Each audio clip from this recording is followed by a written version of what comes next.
We are representing a project from the Museum of Applied Arts in Frankfurt in Germany. My name is Martin Hegel. I work there as head of communication design, which we redefined for ourselves better than a department for marketing, together with my colleague Stephen, who is the Chief Creative Officer from our digital design agency, and we found it very good to come here together to present the cooperation of a museum with a digital agency or a company, creative company who's focused on design, on digital design. In my history, I worked for classical advertising agencies for about 10 years before changing to the cultural sector, working for several museums in Germany as well for around 10 years. So please, Stephen, introduce yourself. Well, Stephen Sasseville. I've known Martin for a number of years.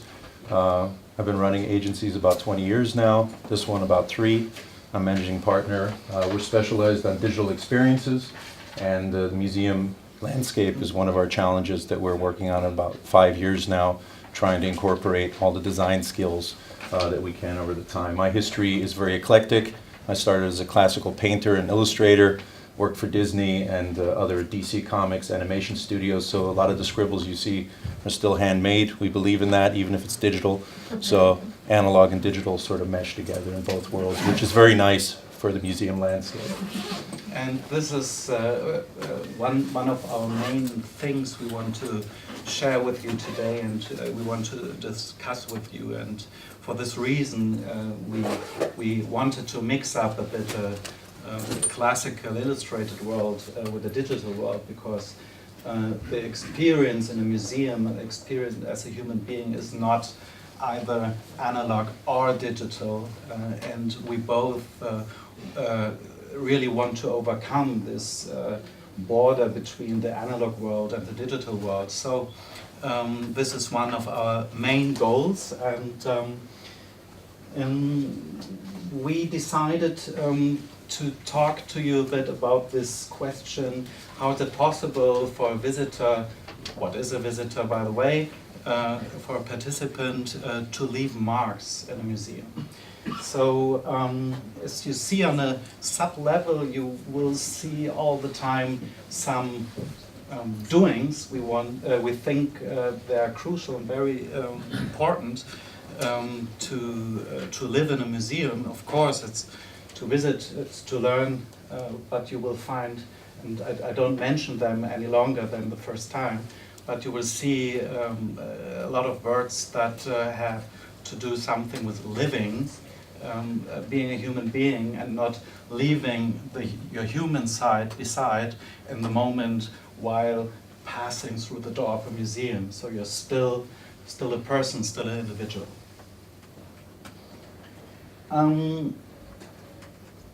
I tried this very short story, 15-minute story, with our reopening. The Museum of Applied Art had a reopening last year. The museum is a 25-year old museum of the city of Frankfurt, and it's a museum of applied arts. And the new director mentioned sometimes, you know, in a globalized world, a museum of applied arts with its design, with its furniture, with its fashion, it's not really needed anymore, because we are all curating our homes with design classics. We buy fashion from all over the world.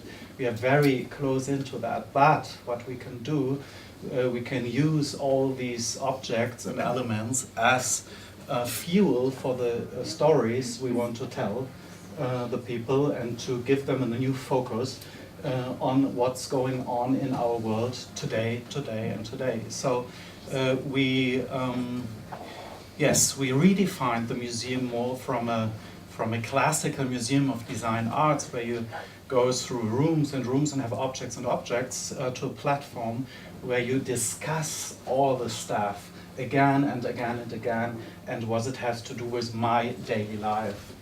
So the reopening of the museum started this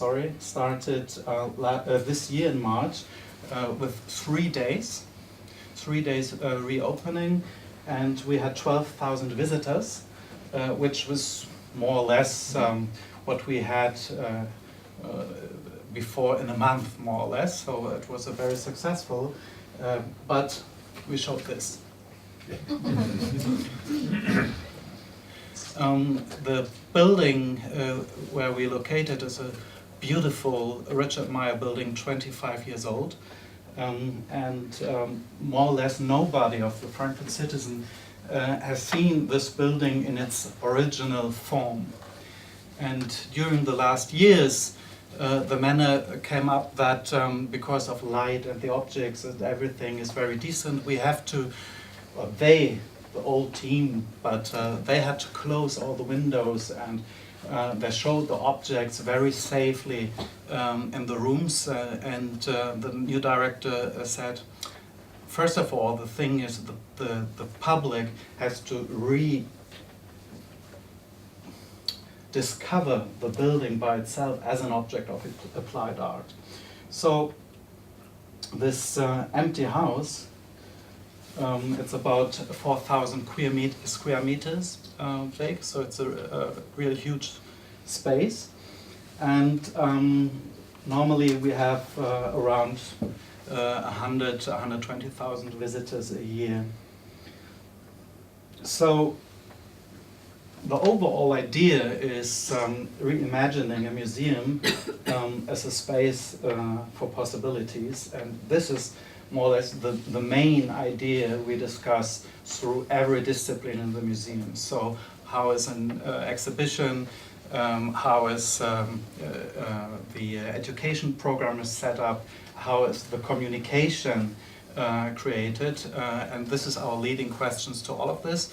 Often in museums for applied arts you have around 90% of permanent collection and 10% of changing exhibitions. Nowadays we do it the other way around. We have 90% changing exhibitions and about 10% permanent collection. So I hand over a bit to Stephen because I came to him in early spring and I said, Stephen, we have this idea of reimagining the museum as a space of possibilities, and I think a normal website is not the real answer to my question, what can we do to transform that idea into the digital world? Yeah, thank you, Martin. After several months of hardcore therapy, we decided to actually take a look at this, because obviously when you have an empty building and you have nothing to show, the website would be white. So white on white is a nice concept for a museum and also for certain artists, but in the digital area it's critical. So this is the museum from the outside. And basically what we notice is that there's a lot of transfer between the outside and the inside. There has to be both, because people are bringing things. So that's what we've been discussing at the conference now too. How are people leaving things at the museum? What are impressions they could leave? What are they taking? Is it just a transfer through the museum? So what we started doing is creating these illustrations that are tried to show and demonstrate what's actually happening. What are people feeling? What are they thinking? And not so much focus on the thinking part, more on the feeling part. Because this museum, these 3 days, and then it reclosed. It closed for another about a month until the opening was. Left such a huge impression on the city and the people that actually went, that we wanted to capture that digitally. So we started basically with what consequences does this have for digital? And I think the communication has to change, that we said, okay, the canvas has to be almost as big as the museum is. So what we did is we created this 10,000 by 10,000 pixel canvas that we started placing things on, which we'll show you in a second, to actually let it grow over time. Because the museum is not possible to say, okay, we're finished here, we've got 60,000 objects in our collection, show everything. Because that's not what it was. Because when the windows were opened in a museum, what happened is that people came in and there was no orientation system in the beginning. You didn't put anything up, the director, and say, okay, go this way. You wanted people to walk in and be naive and look around, and that's difficult in digital, because people say, where's the navigation, how can I get to this, when are the opening hours, I'm finished. Yeah. And we said, no, we're going to take it. So there's a stack of paper in the director's office with complaints about the website, yeah. And he keeps showing that to us and saying, here you go, yeah, here's a stack. And we say, okay, where's the good stuff? And he said, that's that little stack we get, but it's starting to grow the other direction. It just takes some time. Basically what we did is, and I'll give this back to Martin for a second, is develop this concept, content, and context illustration to let it grow over time organically.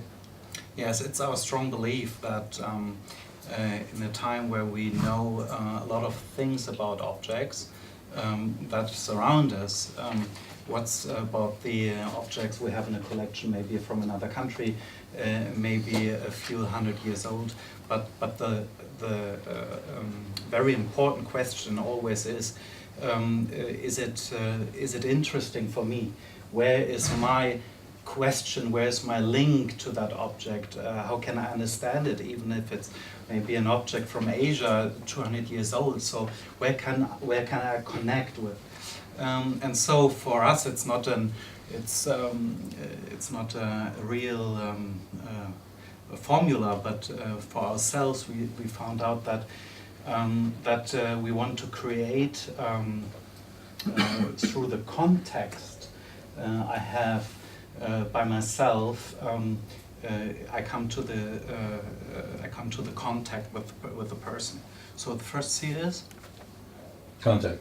contact. Yeah, this is the bird's eye view of the museum. What you saw before from the front, that was this perspective. You have the river Main at the top, and you also have a street in front of it, but I left that out.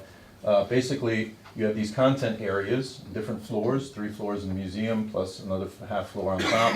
But basically, we started aligning these to create for us to sort of map how we could do this.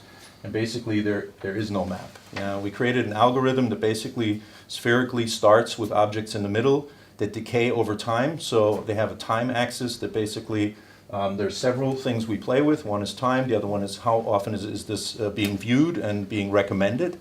We have a personal recommendation, that's a little red number you see. That's not a Facebook like, that's basically, if you want to, you can recommend this to a friend via email, so you can send it out of the site, so it becomes your personal social angle.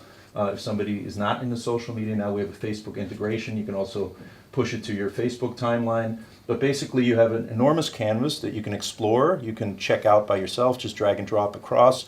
You can filter, you can search, you can basically just click your way through, and you don't have that much guidance, just like you don't in the beginning in the museum. You have a classical navigation that you can use, but basically you're being animated to explore digital as well as the museum when you get there. The more mature the museum will get, the more the site will grow up, let's say. So it has a beta that's now in the child phase.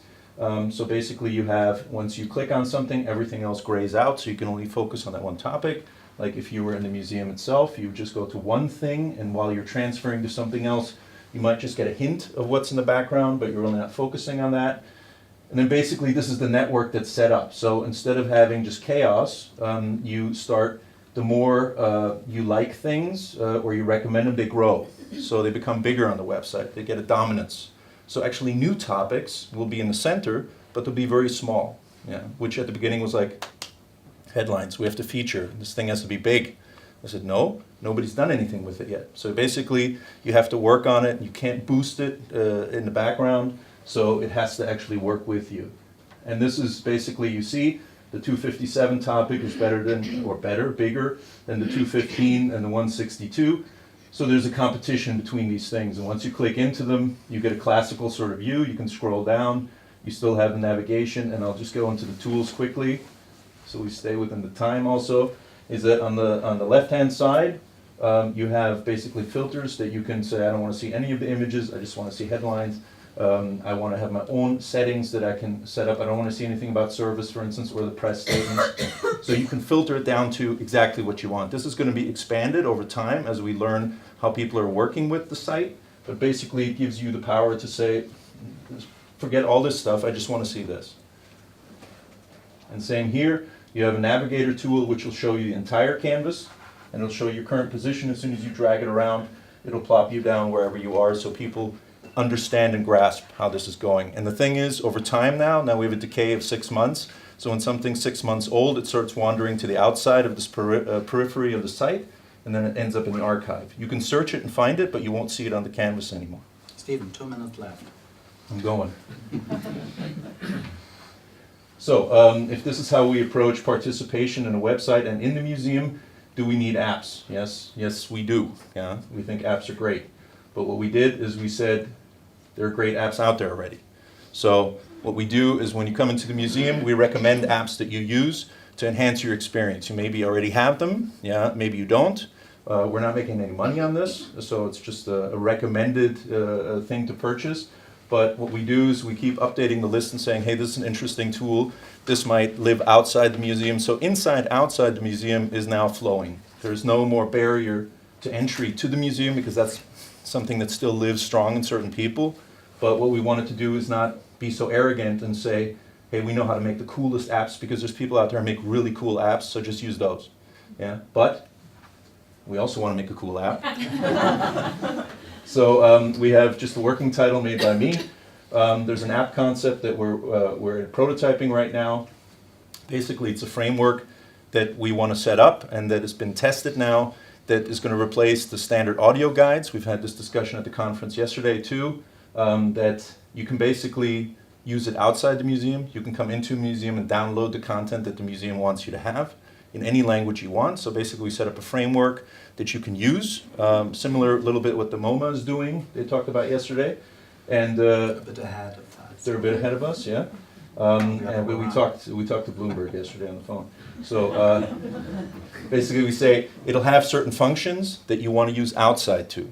So if you just don't use it when you're in the museum, so if you're taking photos, recording audio, also for children that they can walk around and give a children's tour, upload it into the system and basically say, hey, anybody who wants to follow this tour by a 5-year-old can just take the device that dad or mom is bringing, put on the earphones and walk through. So we don't have this discrepancy with audio guides, renting, is it the right system, do I know how to use it or not? So I'm familiar with these things. Yeah.